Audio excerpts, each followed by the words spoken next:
Good day, fish tankers. Did you always want a planted aquarium with live aquarium plants, but you always thought it was very difficult to do or very expensive? Well, then this is a video for you. I'll let you in on a little secret. I do personally think that the plants are a little bit more difficult to keep than the fish, but you can differ from me, of course.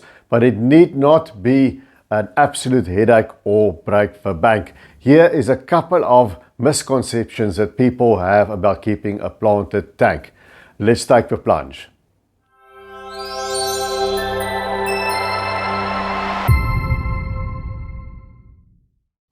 Now, the first planted tank myth is that you have to have CO2. CO2 is not necessary to have a planted aquarium. I was in the shop a while back and then somebody said they want to keep plants but they can't afford CO2. So I showed them a picture of one of my tanks and they were quite surprised and they said, I thought you need CO2 for this. Now, let me be clear, if you're going to do some high-end aquascaping with lots of plant varieties, it's going to look like the tanks that you see here. If you want to enter the IAPLC contest, yes, then I would say you need CO2. CO2 is sort of like steroids when you go do bodybuilding.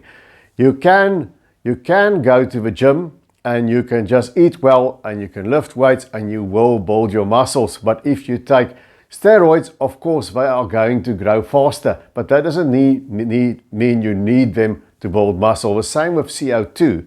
You can have a tank without CO2, without these canisters and diffusers that bubble the CO2 into the tank. You can still have a planted tank. That's what we generally refer to as a low-tech tank.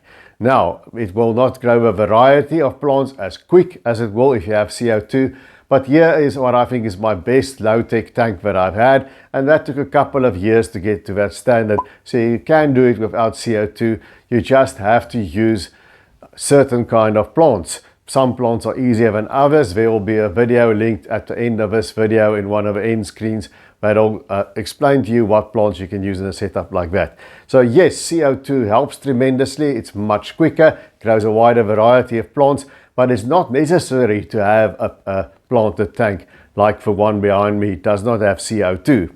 The second myth is that you've got to have expensive aqua soil.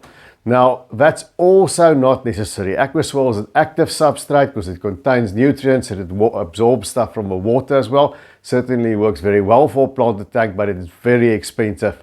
You know, the bigger the tank gets, of course, the more expensive. But you don't need a high-end aqua soil or active substrate, as they call it. It's not necessary. There are cheaper alternatives. One of them is you can simply not have any plants in the substrate. You can just have sand like this one used to be, and you can simply put epiphytes on rocks and wood and other hardscape.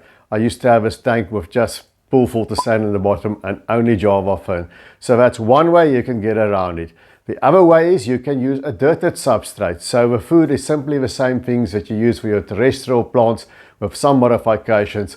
You take a soil layer, you put it on the bottom, and you take a thicker sand layer or very fine gravel and you cap the soil with that, and there is your dirted substrate. And that is another way of doing it. Or if it's just inert sand or gravel, you can put root tabs around the base of your rooted plants. So there are cheaper alternatives around it. You don't necessarily need aqua soil. And then a third one, and you can tell me what your opinion is about this one down below in the comments, and that is that you cannot have air-driven filtration in a planted tank. Now, I understand where the logic comes from, because usually with high-end tanks, they pump CO2 in the tank, and now the thinking is if you have air-driven filtration, then that pumps oxygen into the water and drives off all the CO2, but that's not really true if you think about it.